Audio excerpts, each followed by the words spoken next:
Hello everyone, I hope you are doing well. Here I'm going to teach you how to simulate the effect of an external magnetic field on the behavior and characteristics of a magnetic nanofluid flow. I'm going to simulate this through a powerful software by the name of ANSYS FLUENT, and I'm going to use an article related to this issue. This is the prepared article written by Mustafa Bezatpur and Mohammad Goharfa, a magnetic vortex generator for simultaneous heat transfer enhancement and pressure drop reduction in a mini channel. As we can see, it seems really interesting to gain these two matters, namely heat transfer enhancement and pressure drop reduction at the same time in a channel. So let's get started.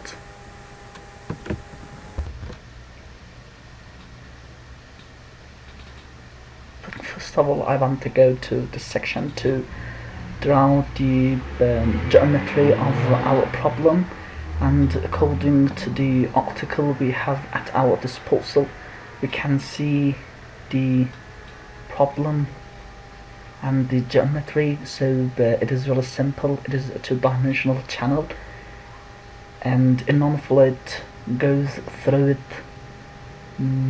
under two different boundary conditions: an adiabatic wall, and the down wall is isothermal, and we can see two different regions and localized magnetic fields produced by two magnets, and it is assumed that the produced magnetic field is uniform, so everything is fine. And here I'm going to draw it. So I go to the unit to set it as a millimeter. Here for the sketching part we need a rectangular shape, and now about the dimensions. Based on the definition of the article, the length of the article, actually the problem, is 30 millimeter, and the height is only 4 millimeter. Now we use the concept to define the problem as a two-dimensional problem.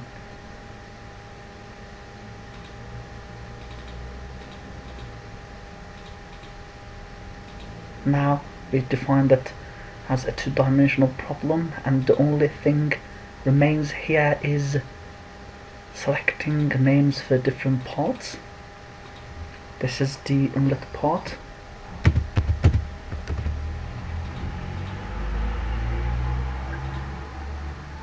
and here we have the outlet section,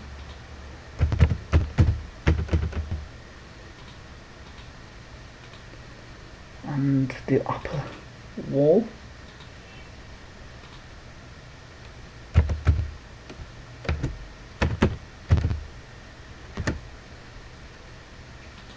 and finally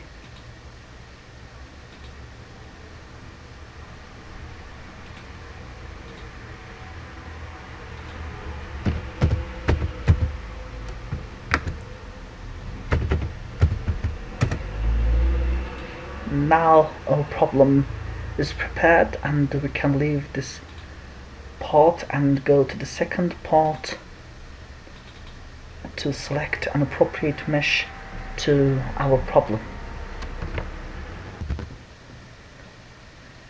Now we are in the meshing part, and I'm trying to prepare something appropriate according to the meshing part of the article too. And by changing some fits of my mesh, I produce the first type of mesh on the problem. So we can see a regular type of mesh here, but you can ascertain how much the size of these grids are is actually big, and it can't conduct us to an appropriate result. So here I need to use some techniques with meshing to solve this problem. I select these two parts, inlet and outlet,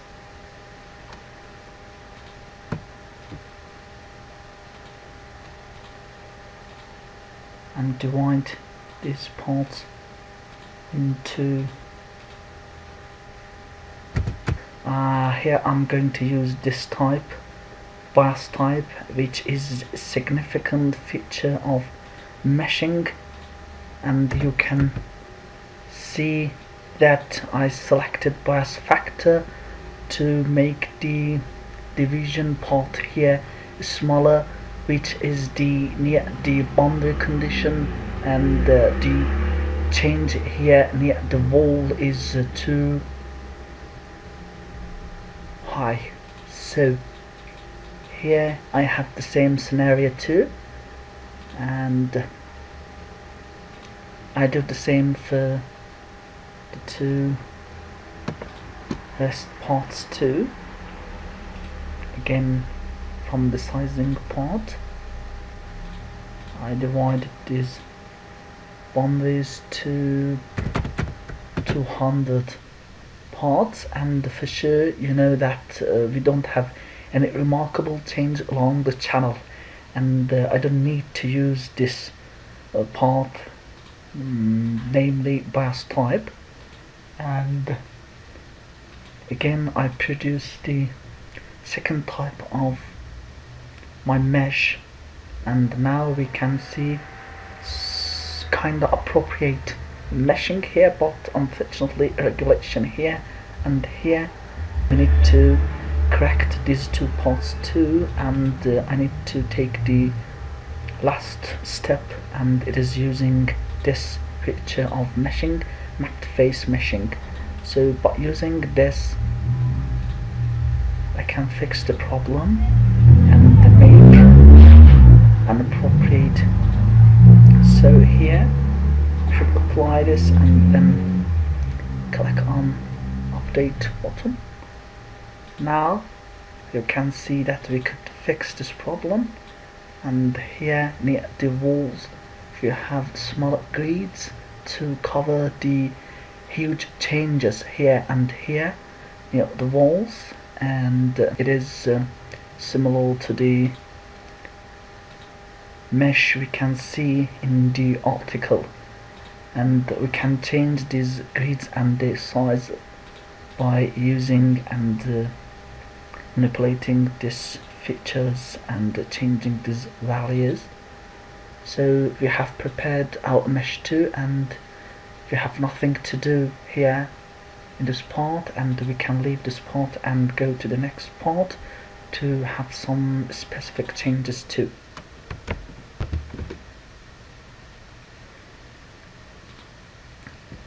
Here we have some parts and some features, and we start from this part general, and if I need to have a report from the quality of my mesh, here the orthogonal quality is 1, and this number implies that the mesh we used is kinda excellent, and we will not have any problem about the accuracy of our simulation.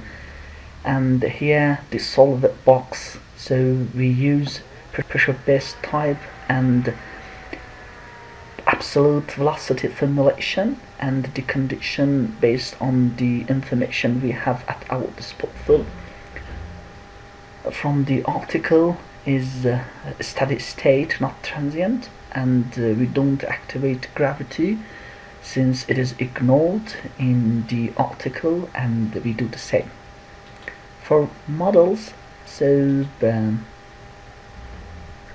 it is a single phase simulation, and for sure we need to activate this part. This part should be activated because we will associate with the temperature of the nanofluid flow too, and also the regime of the flow is laminar according to the information of the article too.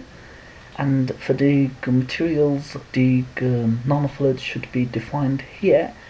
To define it, I need to go to the database of the software, and here I choose water, but I need to change these features of this flow and use some appropriate values to define the nanofluid. To do this, we should notice some equations, and here the article defines some equations related to the properties of a nanofluid. And here the density of the nanofluid is based on the volume fraction of the nanoparticle and the density of both the nanoparticle and the water as the base fluid. And for the viscosity and the conductivity, we have the same things here, and we can follow these equations to find the appropriate properties of the nanofluid. Also, the base fluid here is the water, and we have some equations for it too. For example, the density and the viscosity and the thermal conductivity of the water, all of them change according to these prepared equations. So to define them, I have prepared a coding file, and within this file I have written all necessary equations. For example, for the conductivity of the nanofluid, based on the conductivity of the water and the conductivity of the nanoparticle, we can define the characteristic of the nanofluid in accordance to the equation we have here for the conductivity, and these two equations are the same for the rest of the features too.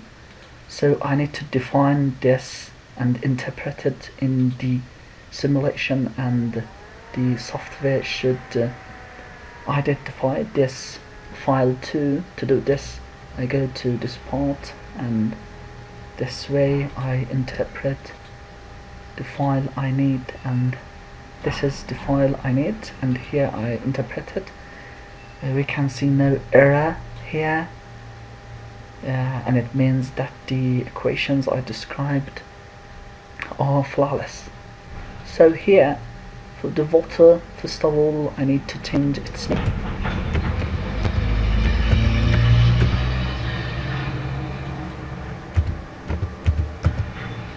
And here we use user-defined equations. Here, the density for the density,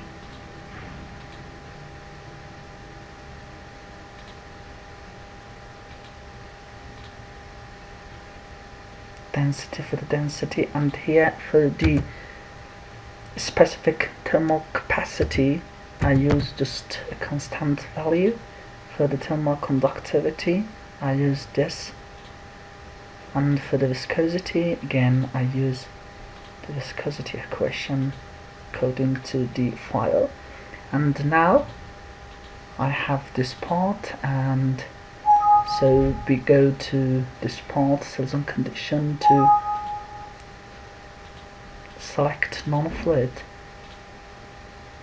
and here we can see its properties, of nanofluid here.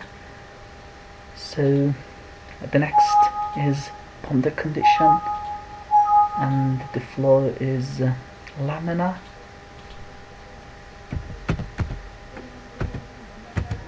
The inlet velocity is this, and the temperature of the inlet is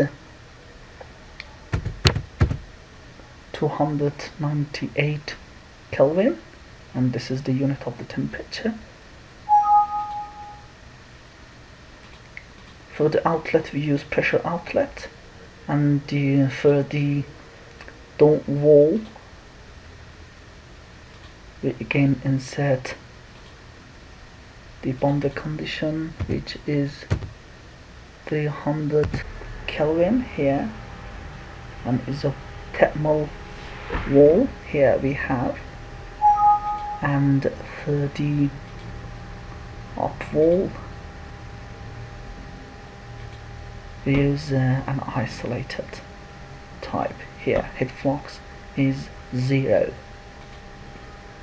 Now we can go to the next part, and here I'm going to select the criteria for residuals to increase the precision.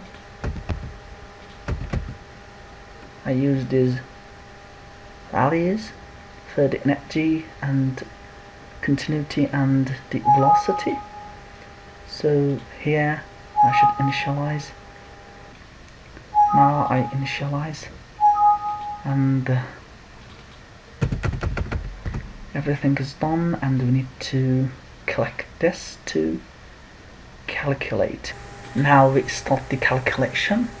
So these residuals include the continuity, velocity and energy, as we can see, and the energy part is the first parameter to be converted.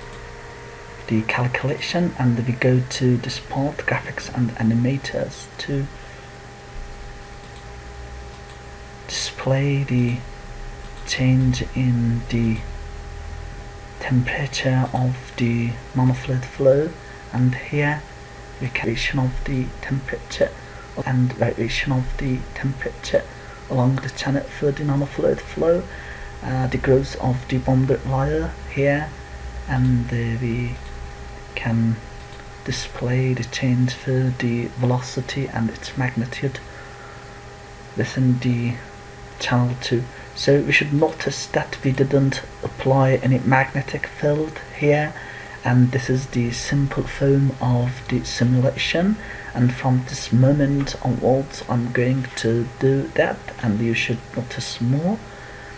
So here, to apply this magnetic field effect, we need to review again the article, and we can see that the only effect of the magnetic field on the behavior of the nanofluid is this magnetic of the force, and it shows up in the only Navier-Stokes equation and in only y direction, and its final and simple form or equation is this. And here we can see this J here, implying that the only component we should add for the Navier-Stokes equation is this, and it should be added into the y direction of the equation. So to do this, we need to go here and activate the source term and add this source term into our simulation, into momentum equation. So to define this equation, I have prepared it through the file I mentioned before. I interpreted this file before, if you remember. It was about defining the features of the nanofluid, and now I'm adding a new source for the momentum equation in y direction, and here we have just only one source, and we select it through the file and we activate it, and now we can continue the calculation. And since we activated that source and added it into our calculation, so by continuing the calculation we can see an abrupt change for the residuals, and again we should wait for its convergence.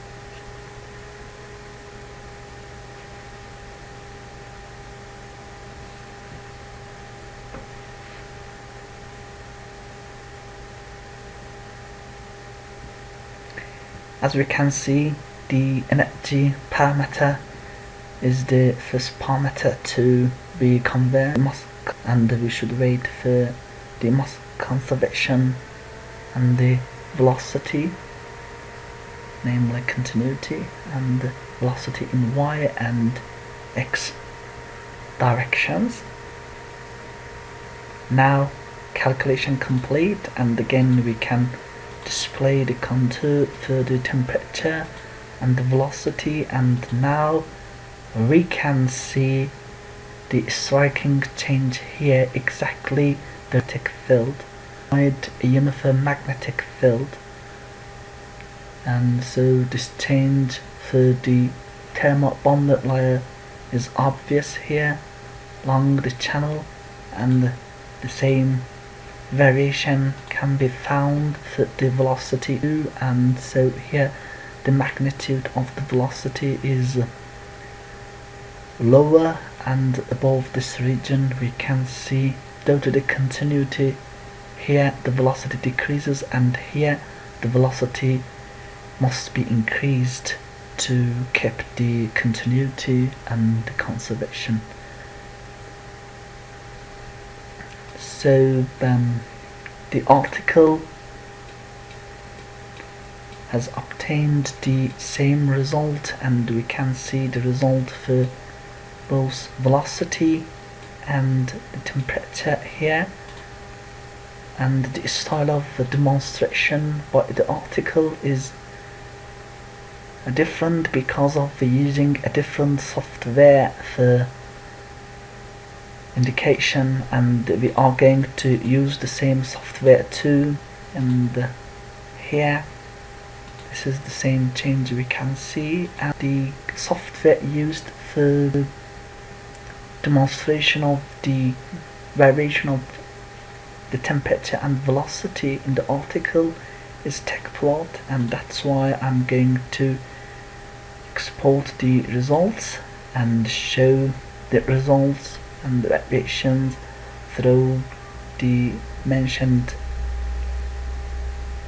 software, and I'm using this, and TechPlot is the software I want to use. And here I need these quantities. A plethora of quantities can be found here, but the only necessary quantities I need are velocity, magnitude, and also the total temperature, and I need to write it in a file, and here it will be shown on the screen. And to show it and summon it by the TechPlot application, I have it, and I open it, this software, and now we can see the shape. This is the mesh we used, and this is the contour of the temperature probably. I'm going to use another color, and here I use small rainbow color, and here we can see the change. And to increase the accuracy of the demonstration, I use 100 number of levels, and now we can see it better. And so we need to magnify this shape by changing the range of the value in y-axis. Now we can see it better, and here we need to show some streamlines.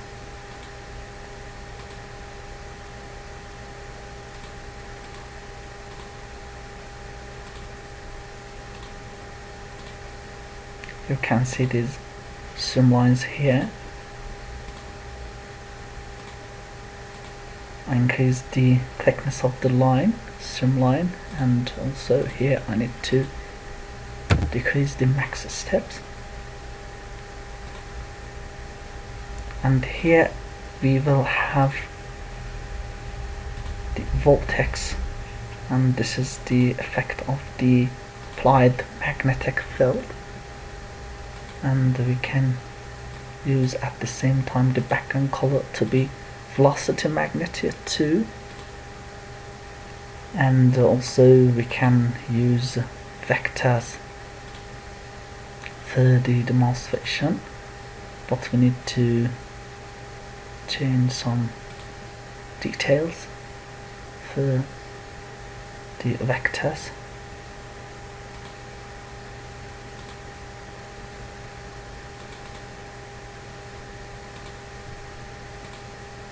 I decrease the number of vectors to make it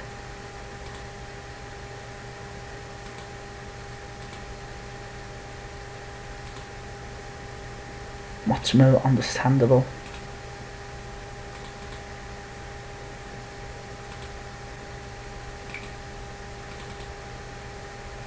Now here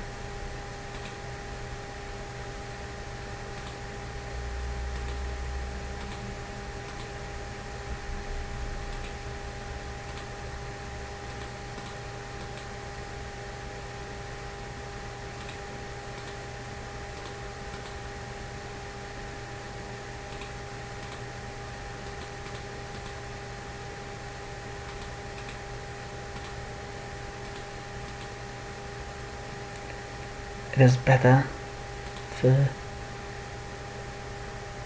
indicating the change of the vector's direction here.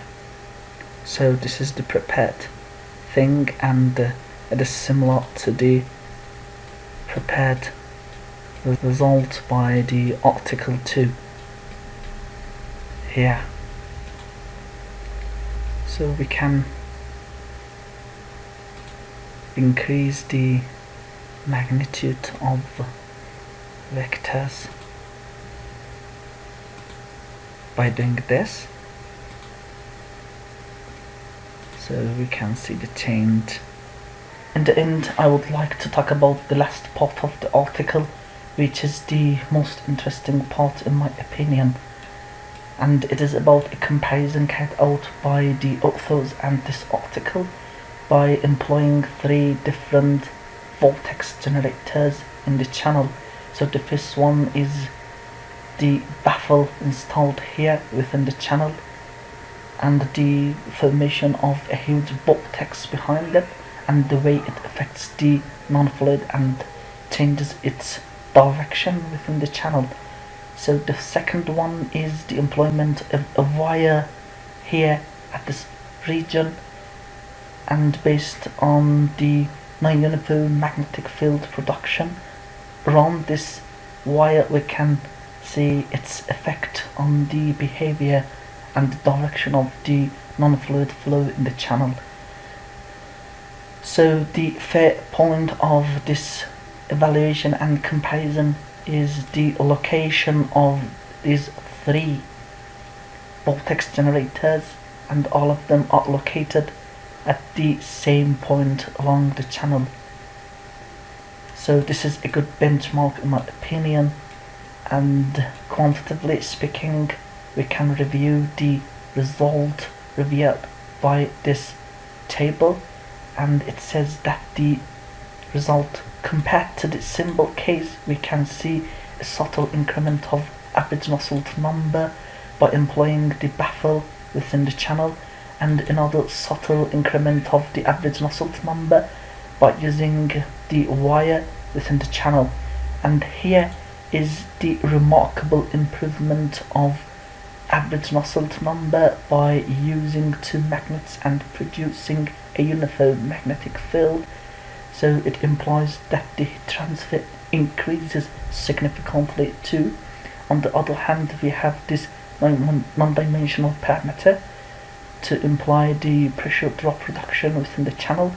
So compared to the simple case, we can see a significant increment of pressure drop within the channel by employing these 2 cases, but employment of the uniform magnetic field reduces the pressure drop within the channel compared to the simple one too, and So here, using this method, eventuates in achievement of 2 positive points, and that's why the title of the article is Simultaneous Heat Transfer Enhancement and Pressure Drop Reduction in the Channel by Employment of the Magnetic Vortex Generator. So thank you for your attention and your magnificent heed to this video.